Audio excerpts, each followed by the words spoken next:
자, 오늘 말씀은 우리에게 세 가지 주제를 이야기합니다. 첫 번째는 우리 신앙생활 중에 서로 다른 생각들을 만날 때, 두 번째는 우리 신앙의 목적이 무엇인가에 관해서, 그리고 세 번째는 우리가 우리 스스로의 자유를 포기하는 일에 관해서 말씀들을 나눕니다. 세 가지 모두 다 같이 있는 이야기들인데요, 하나씩 차례로 살펴보겠습니다. 우리 먼저 4절 함께 읽습니다. 제자들을 찾아 거기서 이레를 머물더니 그 제자들이 성령의 감동으로 바울더러 예루살렘에 들어가지 말라 하더라. 결박과 고생이 기다리고 있는 예루살렘으로 향했다는 사실을 들었습니다. 배를 타고 이동한 바울 일행은 두로에 잠깐 들리게 됐는데요, 그것은 그들이 탄 배가 거기에서 일주일 동안 하역과 점검을 위해 정박을 했기 때문입니다. 7일의 시간이 생긴 바울은 두로에서 거기 있는 교회를 방문하게 됐는데, 두로의 교회는 바울과 특별한 친분 관계가 있는 교회도 아니었습니다. 이분들이 기도하시다가 성령의 감동을 받으셨는데, 그가 예루살렘에 가서 당하게 될 고생을 두로 교인들이 성령을 통해 미리 알게 됐습니다. 두로의 성도들은 바울을 말립니다. 예루살렘에 들어가지 말라고요. 여기서 우리가 주목할 대목은 바울에게 예루살렘에 들어가지 말라고 말리는 두로 성도들도 성령의 감동을 받아서 그렇게 했고, 지금 예루살렘으로 가고 있는 바울도 성령의 음성을 들어서 그렇게 한다는 사실입니다. 성령님은 분명히 바울에게나 두로의 성도들에게나 같은 내용을 보여주셨거나 들려주셨을 것입니다. 그런데 왜 한쪽에서는 거기로 기필코 가겠다고 하고 다른 쪽에서는 절대로 가지 말라고 말리는 정반대의 행동들을 하는 것일까요? 왜 그런가요? 바울은 그 장면에서 복음을 생각하고요, 두로의 성도들은 그 장면에서 바울의 안전을 생각하기 때문이죠. 두로의 성도들과 바울은 서로 생각이 달랐습니다. 그런데 그 다른 생각이라는 것이 성령에 근거한 것입니다. 그러니 어느 한편이 쉽게 양보할 수는 없었겠죠. 두로의 성도들은 처음에 바울을 말렸지만 바울의 입장을 듣게 되면서 자신들의 생각이 틀렸다는 것을 인정합니다. 바울의 안전을 앞세우다가 하나님의 뜻을 잠시나마 놓쳤다고 말이죠. 또한 바울은 자기의 희생을 몰라주는 그 두로의 성도들을 답답하게 여기기보다는 오히려 진심으로 그를 걱정해주는 성도들에게 고마움을 느꼈을 것이고, 바울은 더 깊이 생각하게 되었을 것입니다. 서로의 관심사가 달라서 처음에는 서로 어긋났지만 두로의 성도들과 바울은 결국 성령 안에서 서로를 이해하고 한 마음이 된 것이죠. 우리 5절 함께 읽습니다. 이 여러 날을 지낸 후 우리가 떠나갈새 그들이 다 그 처자와 함께 성문 밖까지 전송하거늘 우리가 바닷가에서 무릎을 꿇어 기도하고. 존귀한 성도 여러분, 우리는 같은 것을 보고 같은 것을 들어도 서로 다른 생각을 가질 수 있습니다. 우리가 각자 처하는 환경이 다르고요, 각자 생각하고 좋아하고 바라는 게 다르니까요. 그러나 여기서 이런 것을 한번 생각해 봅시다. 성령님은 왜 두로의 성도들에게 바울이 예루살렘에서 당할 고생을 미리 알게 하셨을까요? 하나님은 그분의 자녀들이 더 큰 마음을 갖기를 원하시기 때문입니다. 하나님이 원하시는 것은 그 다름을 통해서 바울과 두로의 성도들이 서로를 더 깊이 이해하는 것입니다. 바울을 잘 몰랐던 두로의 교인들은 그 일을 통해 바울을 더 가깝게 느끼게 됐고, 또 두로의 성도들도 하나님의 뜻이라는 게 단지 안전만이 최우선이다라는 걸 생각하기보다는, 좋은 일만 있어야 그것이 하나님의 뜻이라고 보기보다는 주님을 위해 희생하는 믿음도 있다는 것을 바울에게서 배우게 된 것이죠. 바울이 두로를 떠나갈 때 두로의 성도들은 온 가족들을 다 데리고 나와서 성문 밖까지 바울을 진심으로 전송했고, 바울 일행도 그들을 위해 무릎을 꿇고 기도를 드리게 된 것이죠. 그러니 서로를 그렇게 더 이해하게 된 것입니다. 하나님이 원하시는 것은 성령의 감동이 과연 무엇인가 그 옳고 그름을 밝히는 것이 아니라, 이렇게 서로 다르더라도 서로 입장이 다르고 생각이 다르고 관심사가 달라서 각자 다른 행동과 결론을 내더라도 그것을 통해 오히려 따뜻하고 서로를 위해주는 이런 관계로 나아가는 성숙함이겠죠. 우리 성도님들도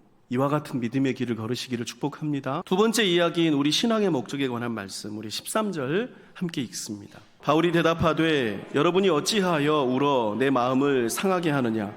나는 주 예수의 이름을 위하여 결박당할 뿐 아니라 예루살렘에서 죽을 것도 각오하였노라 하니.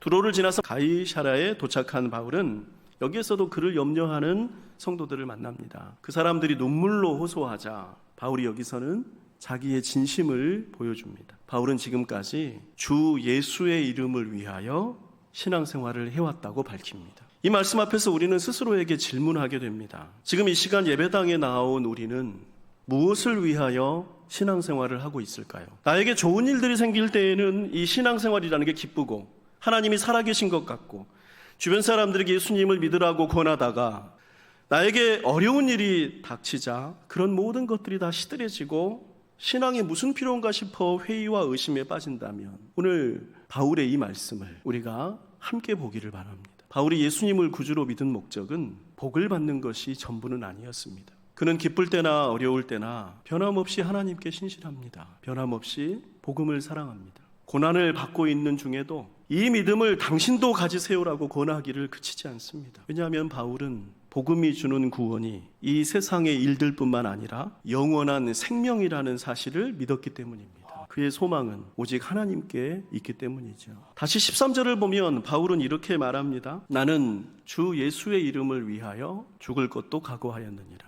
그가 신앙생활하는 목적은 자기의 안전, 자기의 기분, 자기의 성공은 아니었습니다. 주 예수의 이름을 위하여 믿고 살았습니다. 왜냐하면 예수님의 이름이 바울을 하나님 앞에서 의롭다고 여김받게 할 것이고 예수님의 이름이 바울을 어느 순간에도 영혼의 깊은 곳까지 위로받게 할 것이고 예수님의 이름이 바울에게 마지막까지 영광을 줄 것임을 믿었기 때문입니다. 존귀한 성도 여러분, 이 말씀을 여러분이 지금 너무 무겁게만 받지 않으시면 좋겠습니다. 다만 우리가 이렇게 예배를 드리고 있으니 우리의 신앙을 다시 들여다보려는 겁니다. 우리는 지금 여기에서 무엇을 위해 신앙생활을 하고 있는가 말이죠. 이제 끝으로 세 번째 이야기를 담은 23절 우리 함께 읽습니다. 우리가 말하는 이대로 하라. 서원한 네 사람이 우리에게 있으니. 17절을 보면 바울이 드디어 예루살렘에 들어갑니다. 당연하게도 먼저 예루살렘 교회의 지도자들을 찾아가서 인사를 나눴겠죠. 근데 그 자리에서 그들의 걱정거리를 듣게 됐고 한 가지 제안을 받습니다. 소문과 다르게 바울이 율법을 잘 지키는 모습을 공개적으로 보여달라는 것입니다. 그때 마침 예루살렘 교회에 나실인 서원 기간을 마친 신자가 4명이 있었습니다. 예루살렘 교회가 바울에게 건넨 제안이 이것이었습니다. 바울이 그 4사람의 나실인 마침 예식에 직접 참석을 해서 그 양값을 대신 내주면 그러면 예루살렘 사람들이 수군거리는 그 소문은 바울의 율법을 무시한다는 소문이 거짓이라는 사실이 밝혀지지 않겠느냐, 이런 거였죠. 바울은 이미 알고 있었습니다. 예루살렘에서 그가 당해야 할 고난과 결박을요. 그것은 단지 상황을 예측해서 나오는 생각이 아니라 지금까지 성령님께서 반복해서 일깨워 주셨고 수많은 사람들이 그것 때문에 울고불고 바울을 만류했던 사실이었습니다. 그런데 이제 와서 나실인 양값을 대신 내주는 게 무슨 소용이 있겠습니까? 더구나 바울은 부자가 아니잖아요. 바울에게는 그럴 만한 돈이 없었습니다. 무엇보다 누군가에게 급히 돈을 빌려서 그렇게 해봐야 아무 효과가 없는 게 분명합니다. 바울 입장에서는 너무나 바보 같고 어리석은 낭비입니다. 근데 바울이 어떻게 합니까? 바울은 그 순진한 제안, 예루살렘 교회 지도자들이 하자는 대로 해줍니다. 왜 그럴까요? 그렇게 하는 것이 예루살렘 교회를 위한 일이었기 때문입니다.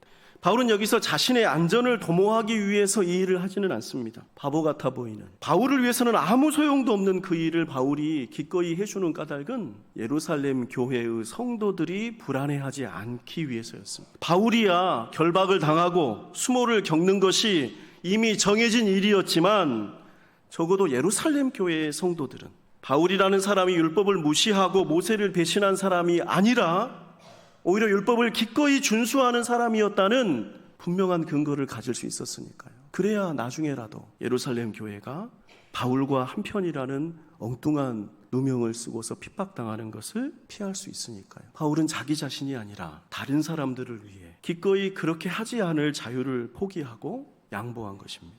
오늘 우리는 3가지 이야기를 들었습니다.